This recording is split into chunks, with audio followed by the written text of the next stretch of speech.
Hey, this is the Door and Signal channel. What we have here is a 2012 GMC Sierra, and the battery, it's got the original AC Delco battery in it, and it's finally give up the ghost. So what we're going to do is remove this and put a new one in. What you're going to need is a 10mm wrench. You want to unloosen this bolt here, back here. You want to do the negative one first, just so you don't short anything out. So I have that one loosened. I'm going to try to pry up on it. There's not a whole lot of room to maneuver in here, unfortunately.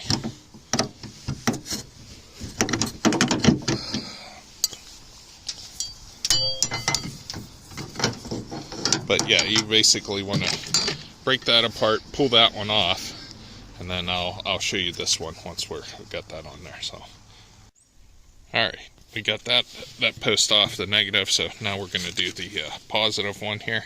So basically, same deal. When you get your 10mm, loosen that up. Should be loose enough now. Just work it back and forth. Maybe a little bit more.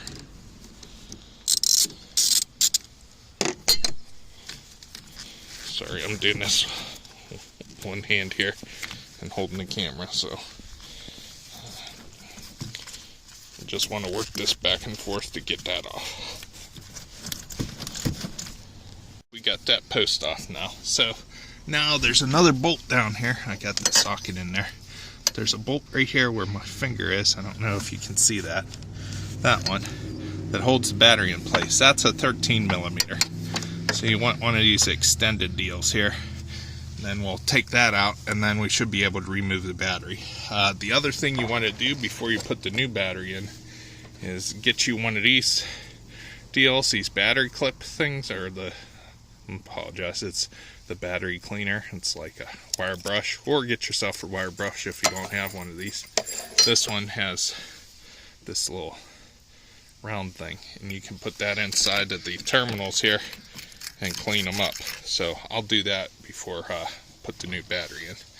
I'll have some room, but yeah, that's 13mm. Alright, now that we got that loose, it's going to have to come up this way. So this has a bolt down here that's a 10mm. You're going to have to loosen that up. And then this, you have to get a T20 Torx bit, unscrew this, and then I believe there's some screws in the bottom here. So I'm going to take this off next. Okay, so we got the screws out of this top part. Then the bottom, it just presses into these rubber gaskets, so you can lift up on the bottom piece. That's what it looks like, if you're wondering. But you can pull up on that, and then it looks like we got another 10mm bolt here. Pull this out, then we should be able to move this to get the battery out. So let me get my 10mm here. So now I got that bolt out of there. I should be able to move this enough to get the battery out of there. So after you disassemble half your car, you should be able to remove your battery here. You know, the GMC or GM engineer that thought this was a great place for the battery, and thought there was no other place to put it because that's the most convenient. Let me show you over here. There's a spot right there you could have put it for easy access. So I don't know, just totally ridiculous to put the battery here. But I'll be able to pull this out. Looks like a squirrel or something made a nest in the back there, so I'm going to have to clean that up as well. But I'll come back here, show you the new battery sitting in here. Alright, we got part of the new battery in here.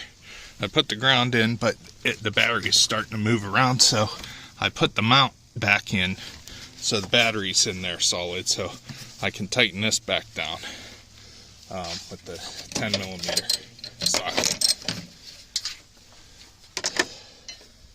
So I'm going to go ahead and tighten that up.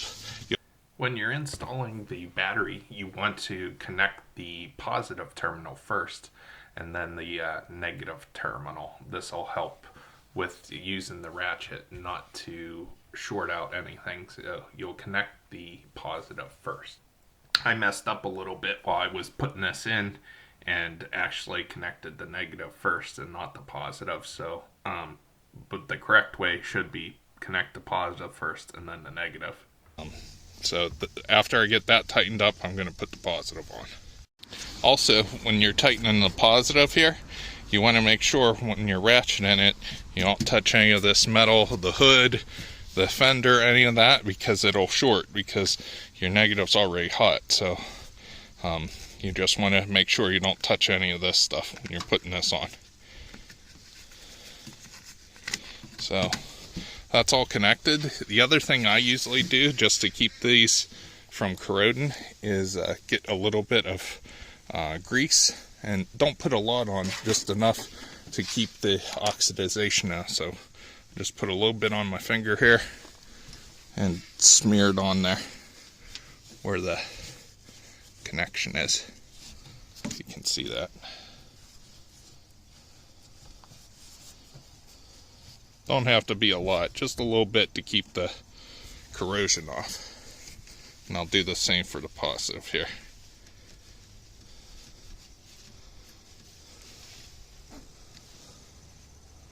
Like I said, you don't have to go nuts, but it's nice to keep a little bit on there, just so when you go to do this again, or so it makes really good contact and it doesn't start corroding on you.